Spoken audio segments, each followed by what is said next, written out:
একটি ঐতিহাসিক নির্বাচন অনুষ্ঠিত হতে যাচ্ছে বলে মন্তব্য করেছেন বাংলাদেশ জামায়াতে ইসলামীর ঢাকা ১৭ আসনের প্রার্থী doctor SM. Khaliduzzaman.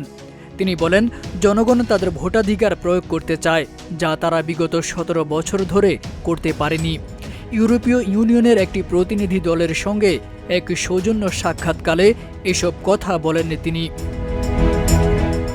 Doctor Khaliduzzaman বলেন, দেশের বিভিন্ন আসনে সংঘর্ষ ও মারামারির ঘটনা ঘটলেও ঢাকা ১৭ আসনে এখন পর্যন্ত কোনো ধরনের অপ্রীতিকর ঘটনা বা ঝামেলা দেখা যায়নি, এমনটাই নিশ্চিত করেছেন ইউরোপীয় ইউনিয়ন প্রতিনিধি দলকে।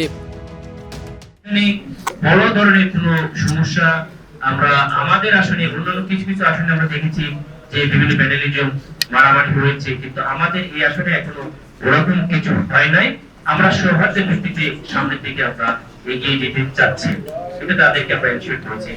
মিডিয়ার ভাইদের মধ্যে আমরা বলেছি যে আমাদের একটু পোলারাইজেশন মতো, একটু বায়াসনেস মতো কিছুটা হলো আমরা দেখেছি যে কয়েকদিন আগেও ছিল, আপনারা নিজেরাও মিডিয়ার লোক।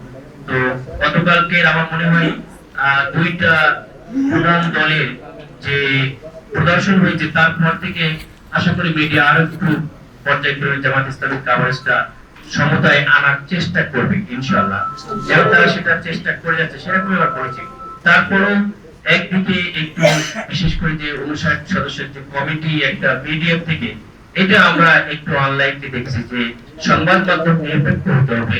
তারা যদি নিরপেক্ষ ভাবে জাতির কাছে, আমাদের যে মানুষের কাছে যে চাওয়া, মানুষের কাছে যে আমার যে কমিটমেন্ট, এগুলো যদি তারা নিরপেক্ষ ভাবে তুলে না ধরে, তাহলে একটি নিরপেক্ষ নির্বাচনের একটি অন্তরায় কিছুটা হলেও হবে। সো তারা মিডিয়া যদি আগামীতে এই নিরপেক্ষতা শো করতে পারে, সেটা ভবিষ্যৎ ডেমোক্রেসির জন্য, বাংলাদেশের জন্য অবশ্যই মঙ্গলকর হবে।